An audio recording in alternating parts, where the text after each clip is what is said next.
میں ایک بار جب کپواڑہ چلا گیا تو وہاں آلوسا ایک مقام ہے، شام کا وقت تھا۔ کپواڑہ وہ آلوسا اللہ تعالیٰ نے اس کو اس لحاظ سے بڑا زرخیز بنایا ہے کہ پانی کے چشمے ہیں، ناگ ہیں، اوپر سے پہاڑوں سے پانی آتا ہے، اسے بڑا لذیذ قسم کا۔ میں بھی نکلا ایک بار تو میں نے کہا چلے دیکھتے ہیں۔ وہاں تھوڑی دیر میں چلا گیا تو میں نے دیکھا کہ ایک چھوٹا سا مکان بنا ہوا ہے جس پر پرانے زمانے کی چھت اور پوال کی جو ہے چھت بنی ہوئی تھی۔ تو میں نے کس سے پوچھا بھائی یہ یہاں کوئی رہتا بھی ہے کہ نہیں، مجھے معلوم وہ کوئی گاؤں خانہ۔ تو لوگوں نے کہا نہیں نہیں نہیں، یہ تو مندر ہے جو کچھ ہماری پنڈت برادری جو یہاں سے ہجرت کر کے جموں چلے گئے، یہ مندر ہے اور ہم اس کی دیکھ بھال کرتے ہیں، یہ اس کی زمین ہے، اس کا جو کچھ خرچہ آتا ہے ہم تو یا تو پنڈت برادری کو پہنچاتے ہیں یا پھر اسی پر خرچ کرتے ہیں۔ اور وہ مندر میں نے ٹھیک ہے بوسیدہ ہوا ہے، ظاہر بات ہے جس مکان میں مکی نہ ہوں، جو مکان آباد نہ ہو، وہ کھنڈر اور ویرانی کا ہی جو ہے ایک نقشہ پیش کرتا ہے۔ یہ ایک چیز جو ہمارے بہرحال کشمیر میں رہی ہے، اور اب بھی اس پیار محبت میں کسی قسم کی کمی نہیں آئی۔ اور میں نے جو واقعہ بیان کیا ہے یہ میرا اپنا ذاتی ہے، یہ حقیقت ہے۔ لیکن ایک چیز یہ ہے کہ کشمیر میں جو میں یہ تو our thought have been divided. We had oneness in Kashmiri culture irrespective of religious diversity. ریلیجنوں کا اختلاف اپنی جگہ ہیں، مذہبی اختلافات ہیں، ہندو مذہب اپنی طریقے سے عبادت کرتے ہیں، مسلمان اپنے طریقے سے عبادت کرتے ہیں، سکھ، بودھ، اس طرح سے جتنے مذاہب کے لوگ ہیں وہ اپنی اپنی حیثیت سے اپنے معبود، اپنے بھگوان، اپنے رب کی عبادت کرتے ہیں۔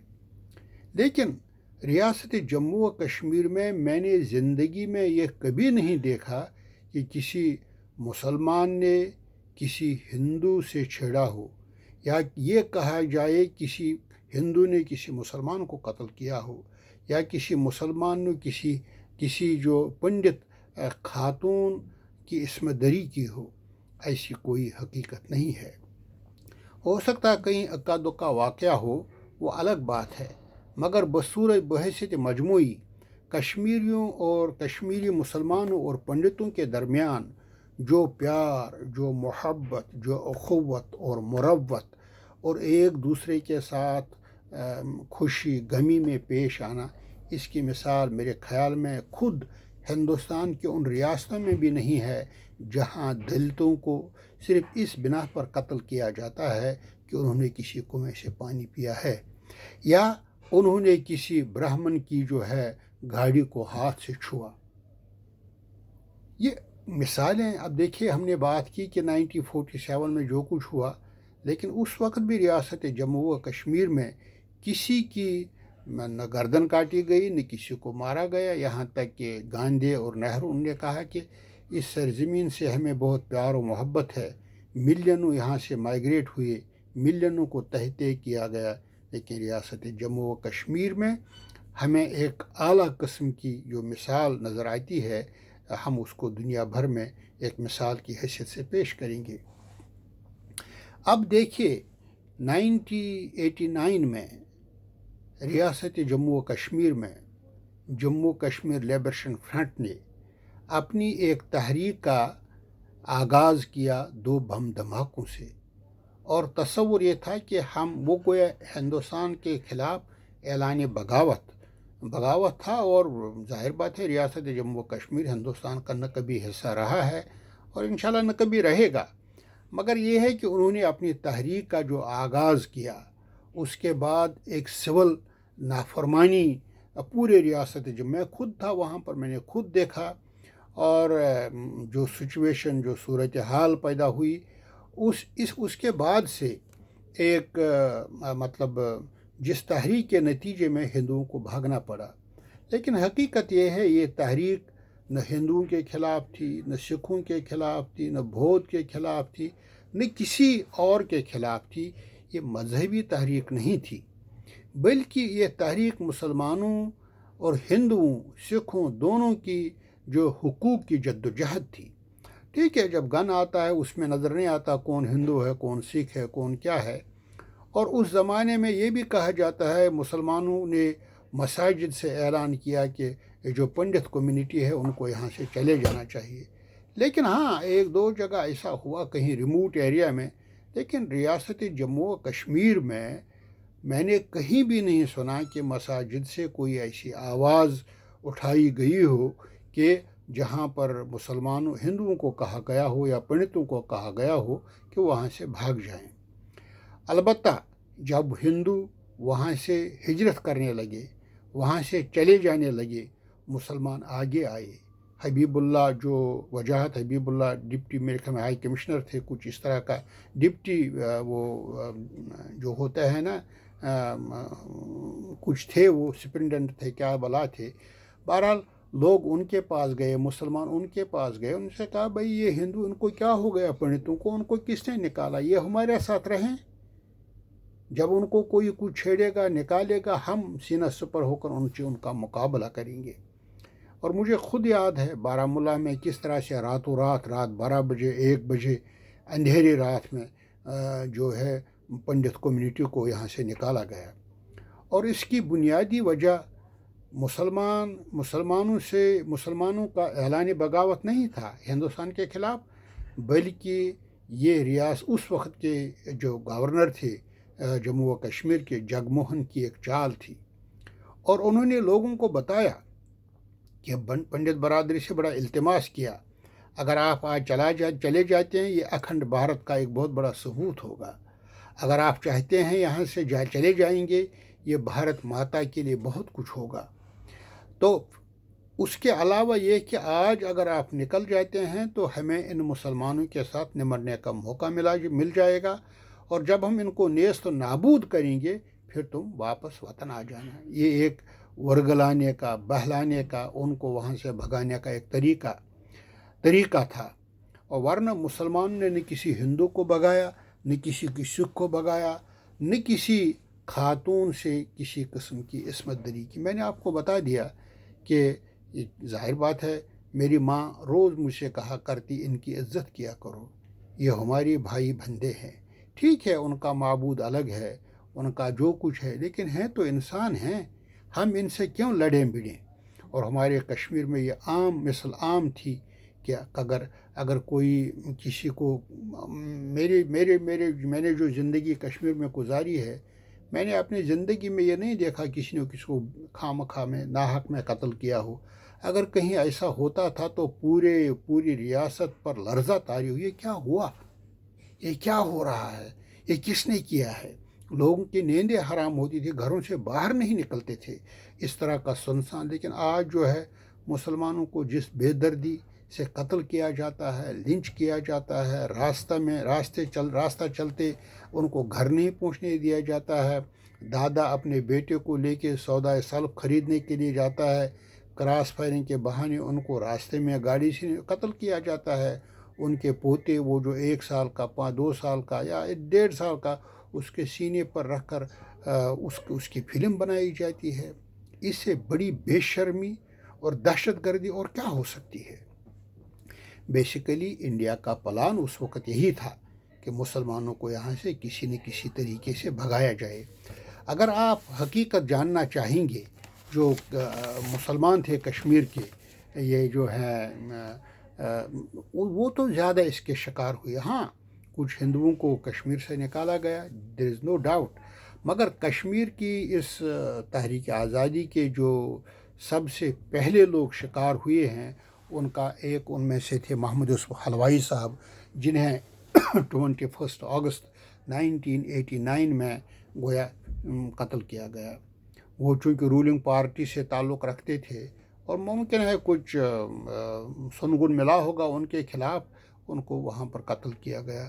اس کے بعد ایک اور جو تھے کیا نام ہے جن کا نام وہ فارمر لیجسلیٹو ممبر تھے میر مصطفیٰ صاحب، ان کو کڈنیپ کیا گیا، ان کو قتل کیا گیا۔ اب دیکھیں نا مشیر الحق جو اسکالر تھے، اسلامی اسکالر تھے، عربی پر عبور رکھتے تھے، اسلامی اسٹڈیز میں انہوں نے غالباً PhD بھی کی تھی، اور وائس چانسلر ایک معزز عہدے پر متعین تھے، ان کو اغوا کیا گیا، ان کے سیکرٹری عبدالغنی کو، اور ان دونوں کو شہید کر دیا گیا۔ یہ بیسیکلی اگر کچھ ہندو پنڈتوں کو قتل کیا گیا، اس میں مسلمانوں کا کوئی قصور نہیں ہے، مذہب کا کوئی قصور نہیں ہے۔ اس طرح سے ایک دو ہندو جیسے لسکول جو دوردرشن پر کا ٹی وی چلاتے تھے، اس کے ڈائریکٹر تھے، ان کو قتل کیا گیا۔ اس کے بعد جو مطلب اگر آپ دیکھیں گے وہ جو ہیں روبیہ سعید کو اغوا کیا گیا، ان کو بعد میں ان کے مقابلے میں 5 جو ملیٹنٹ تھے ان کو رہا کیا گیا۔ اس طرح سے وہ نیل کانٹھ گنجو جو جج تھے جنہوں نے مقبول بٹ کی پھانسی پر کے اوپر کاغذات پر دستخط کیے تھے، ان کو قتل کیا گیا۔ اگر آپ ذرا گہرائی سے دیکھیں گے، اس کی کوئی مذہبی بنیاد نہیں ہے، یہ سب ریلیجس ایشوز تھے، یہ سب پولیٹیکل ایشوز، پولیٹیکل اسیسینیشن۔ میں ان کے ذاتی طور میں خلاف ہوں ان کے، چونکہ میرا مذہب یہ نہیں کہتا ہے کہ تم کسی کو ناجائز ناحق بے حق قتل کرو۔ اسلام تو میرا مذہب یہ سکھاتا ہے کہ اگر کوئی کبھی کوئی گالی دے، اس سے درگزر سے کام لے، فغفر لہا۔ قرآن میں، حدیث میں عفو و درگزر جو ہے کی تعلیم دی گئی ہے۔ ہمارا مذہب یہ نہیں سکھاتا ہے کہ خواہ کسی کو ستایا جائے کہ جو ہماری پنڈت برادری تھی، یہ ہمارے جو ان کا بزنس مسلمانوں ہی کے ذریعے چلتا تھا۔ ان کی بڑی دکانیں تھیں، لوگ آتے تھے، مال خریدتے تھے ان سے، اور بڑی عزت اور احترام کے ساتھ ان کا نام بھی لیا جاتا تھا۔ بیسک دیکھیے، اس زمانے میں 1989 اور 2000 تک میں کشمیر میں تھا، مجھے معلوم ہے جو سچویشن اور جو صورتحال 89 سے 90 دن تک جگموہن نے کرفیو لگایا، 3 مہینے تک کرفیو لگایا۔ اور آپ مجھے ایک چیز بتائیں، اس کرفیو کے دوران مسلمان تو اپنے گھر سے، مسلمان کیا باقی کمیونٹی کے لوگ بھی اپنے گھر سے باہر نہیں نکل پاتے تھے، تو پھر وہ کیسے ان کو بھگا سکتے تھے؟ مجھے یاد ہے 1 مارچ 1990s میں جو ملین مارچ کشمیر میں ہوا، وہ جو ہے نا وہاں پر جو آبزرویشن، جو یونائٹڈ نیشن آبزرویشن گروپس ہیں، UNMOGIP جو گروپ ہے وہاں پر، تو ملینوں میں قریباً لوگ کہتے ہیں کہ 2-2.5 ملین لوگ کا جلوس جو تھا وہ وہاں سے نکلا، وہ ایک یادداشت پیش کرنے جا رہے تھے یونائٹڈ نیشنز کو، اور یہ 2-3 دن تک جاری رہا۔ اتنا بڑا احتجاج، پروٹیسٹ۔ اس دوران ہندو وہاں پنڈت برادری وہاں رہتی تھی، لیکن کیا کوئی مجھے پنڈت یہ بتائے گا اس دوران مسلمانوں نے یا اس جلسے میں جو لوگ تھے، اس پروٹیسٹ میں کسی نے کسی سے چھیڑا ہو، کسی کی دکان لوٹی ہو، کسی کا مکان جلایا ہو، کسی کا گھر ریخت کیا ہو، کسی کو اغوا کیا ہو؟ ان تمام چیزوں کو اگر آپ دیکھیں گے، اس کی حقیقت جو ہے یہی ہے، یہ سب الزامات ہیں اور جھوٹ پر مبنی تمام چیزیں ہیں۔ کشمیری مسلم جو ہے، انہوں نے ہمیشہ جو ہے پنڈت برادری کی مدد کی ہے، ہمہ وقت، ہر وقت، اور جب موقع ملا انہوں نے ان کے ابھی گزشتہ چند سال پہلے آپ دیکھیں، ایک فیملی وہاں رہ رہی تھی لدورا کشمیر میں، تو ان کے 3 بچے تھے۔ والد صاحب پہلے وفات پا گئے، اور بی کول تو پھر چند مہینے بعد وفات پا گئی۔ یہ بچے جب باہر نکلتے تھے، لوگوں، حالانکہ ان کے جو رائٹس، رسومات ادا کرنے میں مسلمان ہی آگے تھے۔ اب ان بچوں کی تعلیم و تربیت کرنے کا ذمہ مسلمانوں نے لیا، مسلمان نے ان کو پڑھا۔ اب بھی مسلمان ہندو پنڈت کمیونٹی وہاں رہتی ہے، آپ اندر نگر جائیے، وہاں دیکھیے مسلمان اس وقت ہندو وہاں پر بھی اب بھی ہیں۔ لیکن ایک چیز آپ ذہن میں رکھیں، جن ہندوؤں کو قتل کیا گیا یا جن کو مارا گیا، اس کی وجہ جو یہ تھی کہ چونکہ یہ انٹیلیجنس میں کام کرتے تھے۔ IB کے جو چیف ابھی ریٹائر ہوئے ہیں ایس دولت صاحب، انہوں نے اپنے واجپائی دور جو ہے، واجپائی پیریڈ کی جو کتاب لکھی ہے، اس میں انہوں نے وضاحت کے ساتھ لکھا ہے کہ یہ جو پنڈت کمیونٹی تھی 89 سے لے کے 2000 یا اس کے بعد اور اب بھی یہ ہمارے لیے انٹیلیجنس کا کام کرتے تھے. جس طرح مسلمانوں کو مخبر کہہ کر قتل کیا جاتا تھا، اس لیے ان کو بھی بہرحال وہ سزا دیتے تھے. یہ تو بہرحال ایک پولیٹیکل ایشو تھا. اس میں مذہب کی کوئی حقیقت نہیں، مذہب کی کوئی گویا کوئی وہ نہیں ہے، یا مسلمانوں نے کسی کو قتل کیا. ہاں کبھی کبھی ایسا ہوا ہے، میں بالکل ہی اس کو کنڈم نہیں کرتا. مطلب میں نہیں کہتا ہوں کہ نہیں ہوا کچھ واقعات ہوئے، 100-200 ہندوؤں کو قتل کیا گیا، لیکن اس میں زیادہ تر پولیٹیکل اسیسینیشنز تھیں. اور پھر یہ الزام تھا کہ یہ لوگ جو ہیں انٹیلیجنس کے ساتھ کام کرتے ہیں. اب جہاں تک مندروں کا تعلق ہے، میں بہرحال ہو سکتا کہیں کوئی مندر کسی نے توڑا ہو، لیکن جو تحقیق ایک پنڈت ہی نے جو جن کا نام ہے مطلب پبلک، یہ جو راشٹریہ سیوک سنگھ ہے RSS، انہوں نے الزام لگایا، انہوں نے کلیم کیا کہ کشمیر میں جو ہے مسلمان نے مندروں کو توڑا. اس پر بہت ساری تحقیق ہوئی ہے، بہت سارے لوگوں نے لکھا ہے، بہت ساری باتیں سامنے آئی ہیں. ایک ہمارے جو سماترا بوس جو کنگس کالج یونیورسٹی میں پروفیسر بھی ہیں، پتہ نہیں آج کل ہیں کہ نہیں، مجھے ان سے کوئی ملاقات دوبارہ نہیں ہو سکی. انہوں نے ریسرچ کی. وہ کہتے ہیں کہ میں تو 2 مہینے تک کشمیر میں رہا، اور فرام جموں سے لے کے کپواڑہ، بانہال، دور دراز ایریاؤں علاقوں میں گیا، میں نے کبھی کہیں نہیں دیکھا کسی مندر کو توڑا ہو.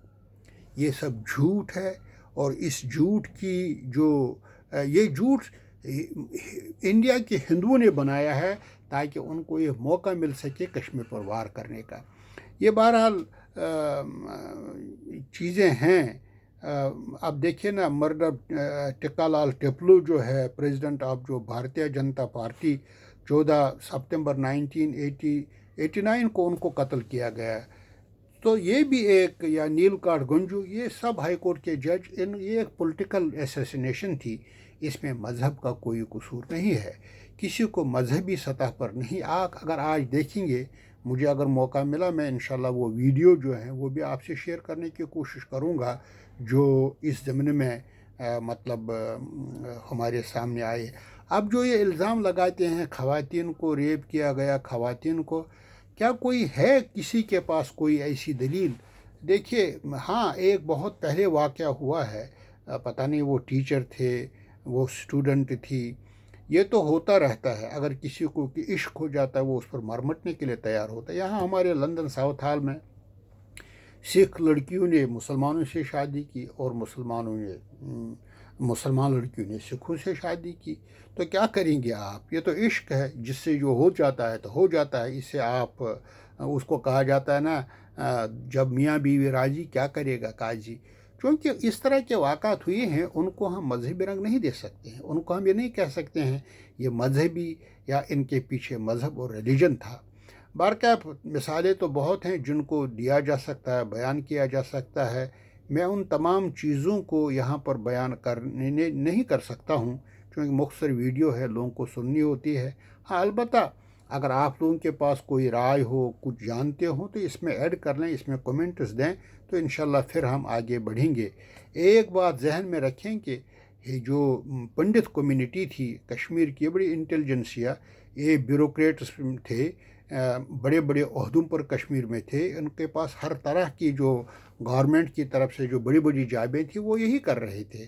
مگر بدقسمتی ہے کہ یہ ہمیشہ حکومت کو الٹ پلٹ کرنے میں، شیخ عبداللہ کو دام فریب میں، مسلمانوں کے انہوں نے کبھی کوئی ہاں کچھ لوگوں نے ضرور دکھائیں، لیکن جو انٹیلیجنسیا تھا، بیوروکریٹس تھے، وہ ہمیشہ دور رہا کرتے تھے.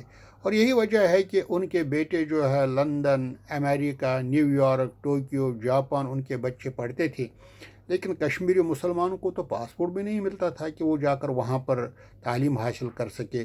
میں اپنی باتوں کو یہاں پر ہی اختتام کرتا ہوں. انشاءاللہ میں اب تو چوتھے ویڈیو کی بھی بڑی ضرورت پڑے گی، 10-15 منٹ کی ویڈیو ہوگی. میں اس میں یہ بتانے کی کوشش کروں گا کہ ریلیجن دراصل کیا ہے اور یہ کیا سکھاتا ہے، میں یہاں پر ہی اسے اختتام کروں گا۔ جزاکم اللہ خیر، احسن الجزا۔ Thank you.